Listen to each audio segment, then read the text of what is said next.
Okay, let me show you where we are on the boat here.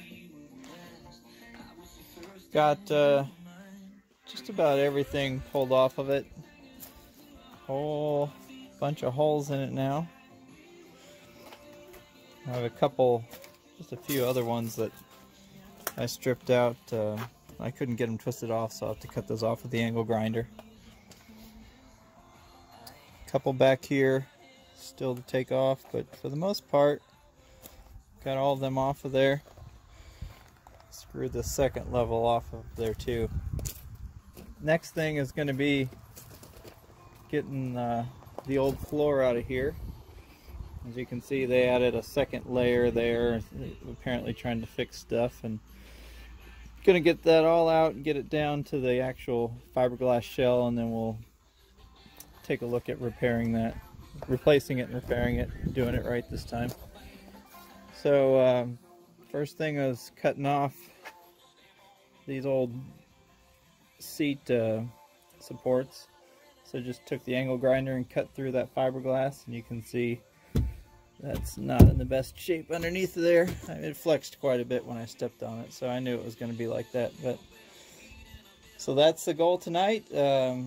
Get this stuff out, and somehow before I cut this out, come up with some sort of template of the shape so I know what to cut the new plywood, what shape to cut the new plywood in. So that's what we're doing. Let's see where we get. Thanks. Okay, so got the floor out.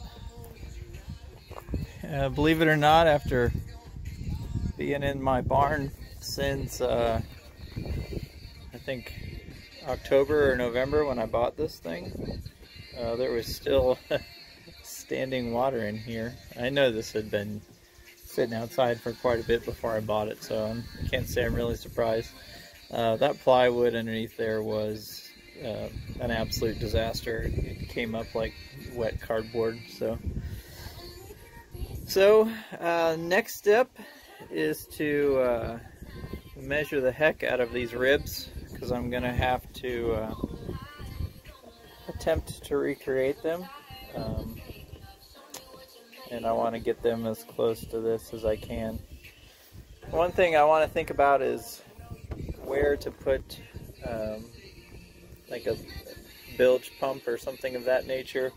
And if you look back there, that hole, the drain plug hole, is at the level of the actual floor, which makes sense if you have a fully watertight sealed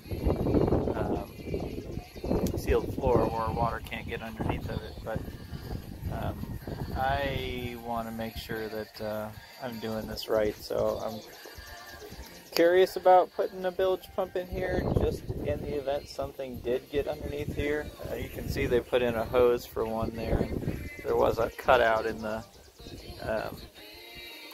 the decking for one to go right in the back where that hose is coming down. But I'm not sure if it makes more sense to have one back there or up here where it's deeper. I got to do some research and figure that out. So next step is take some measurements, document where these ribs are, and as much as I can what their dimensions are, and then I'm going to take a good long time getting those out of there and cleaning it up so that there's a good surface for the new ones to fit into. So that's what's next.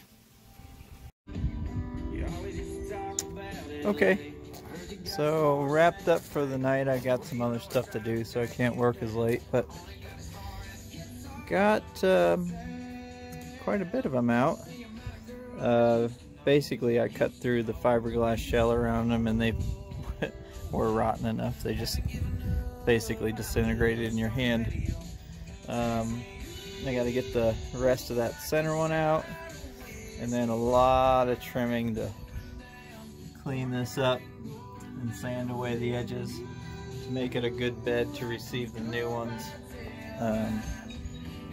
Yeah. So that actually went better than I thought it would. Looks like it's going to clean up pretty well. Yeah, and the next challenge will be cutting these things to fit. And I think I have an idea of how I'll do it, but we'll see.